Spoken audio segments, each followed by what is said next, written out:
And for more now on Russia's invasion and the U.S. and European reaction, we get three views. Retired Lieutenant General Doug Lute had a 35-year career in the U.S. Army and served on the White House National Security Council staff during the George W. Bush and Obama administrations. He also served as U.S. Ambassador to NATO during the Obama administration. Andrew Weiss served in the George H.W. Bush and Clinton administrations on the National Security Council staff and the State Department's policy planning staff. He's now Vice President for Studies at the Carnegie Endowment for International Peace. That's a think tank.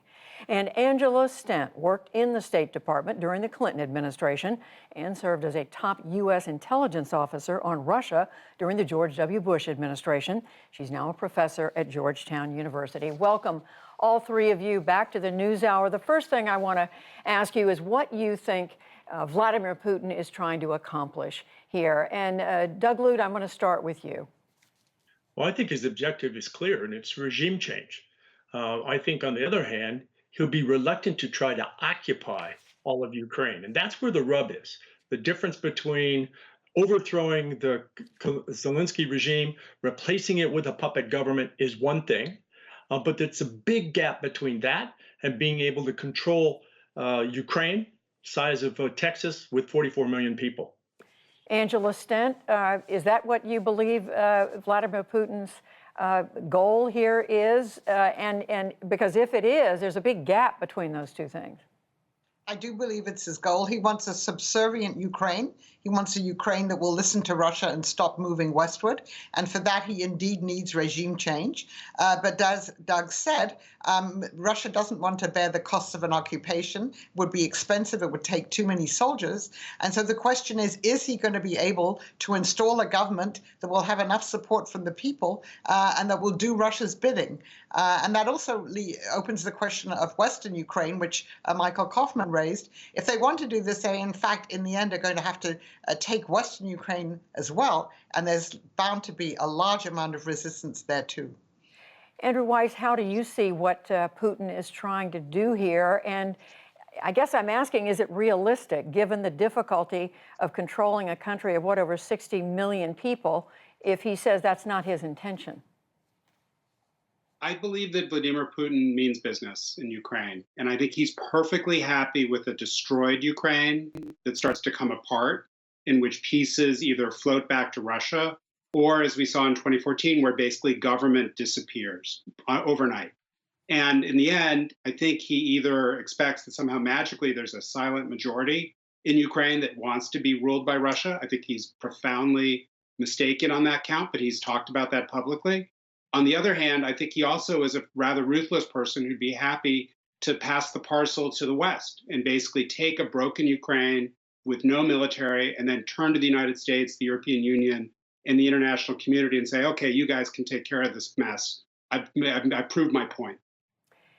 General Lute, do you see anything the West can do at this point to stop this march forward on the part of the Russians and Vladimir Putin?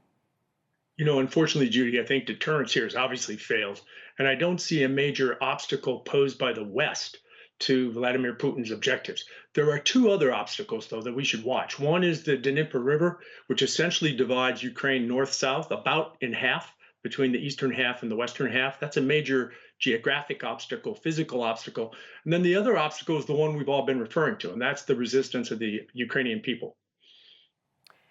And we're waiting to see how that develops. And meantime, Angela Stent, you have these sanctions that the West is imposing. Do you see those having any kind of meaningful effect on what Putin is deciding to do on a day-to-day basis?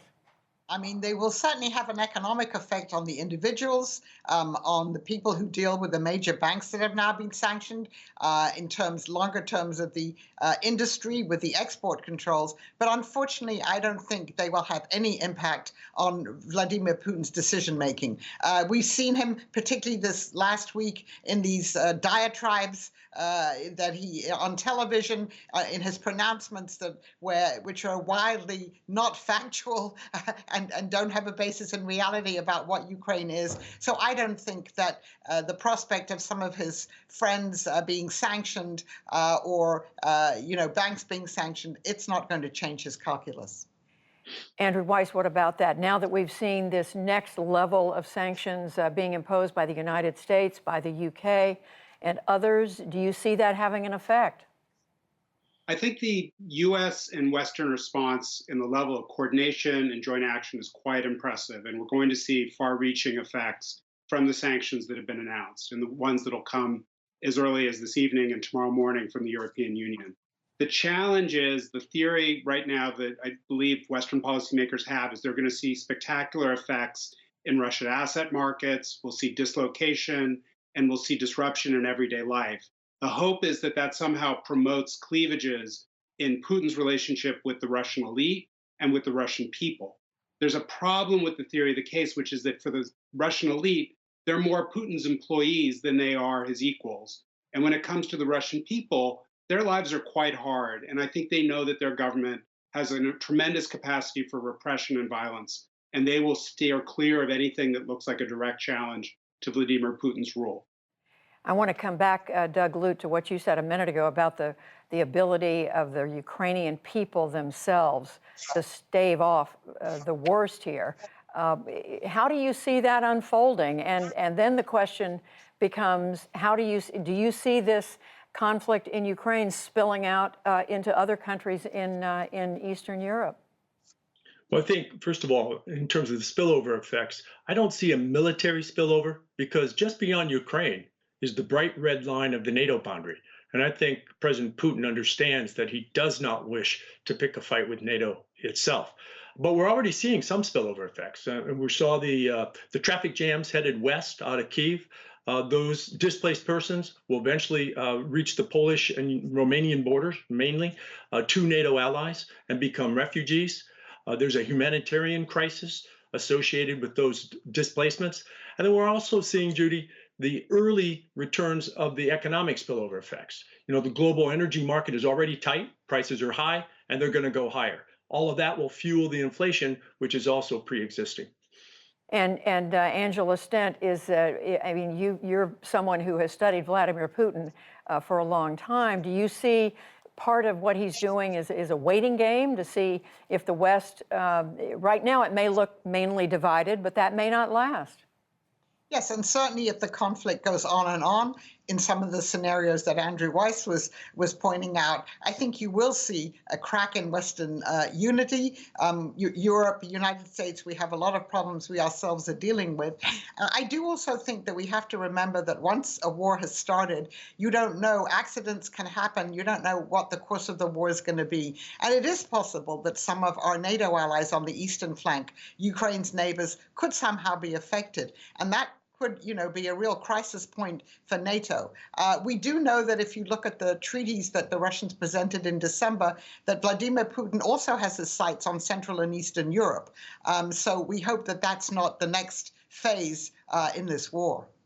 And Andrew Weiss, how are you looking at that really terrible, this is bad enough as it is, but the terrible prospect that it could spread?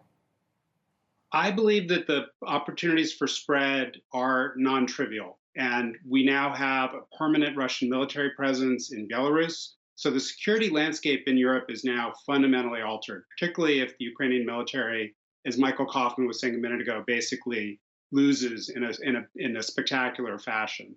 And so you'll end up with basically a new European sort of Cold War, and you will end up with a standoff that's increasingly unstable.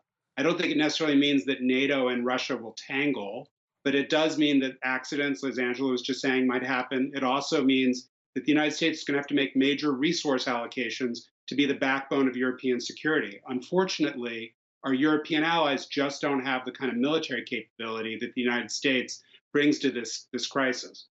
So, Doug Lute, we could be down the line looking at a much greater U.S. commitment in Europe? I think we will, undoubtedly. As was just stated, the European allies don't simply have the capability of defending themselves right now. And you see this early on, Judy, by way of the sorts of forces that the U.S. is committing on a national basis to the defense in the East. So rapid reaction forces, high-end helicopters, aircraft, the F-35 for the first time is in Central and Eastern Europe, long-range precision strike intelligence, surveillance, reconnaissance capabilities. These are high-end military capabilities that take decades to develop, and the Europeans, by and large, don't have them. And just quickly, finally, to you, Angela Stent, there's some reporting today about Vladimir Putin's isolation. You've spoken to us about that, and when you've been on this program before, is there any prospect you see that there's significant pushback to him inside his own inner circle? It's very hard to see that at the moment. I think the theory that if his inner circle is sanctioned, they may get restive. I think we have to test that, but they have what they have at the pleasure of the Tsar, of Vladimir Putin himself. So at the moment, I don't really see those fissures emerging, but who knows, further down they might. Well, we thank all three of you, Angela Stent, General Doug Lute, Andrew Weiss. Thank you very much.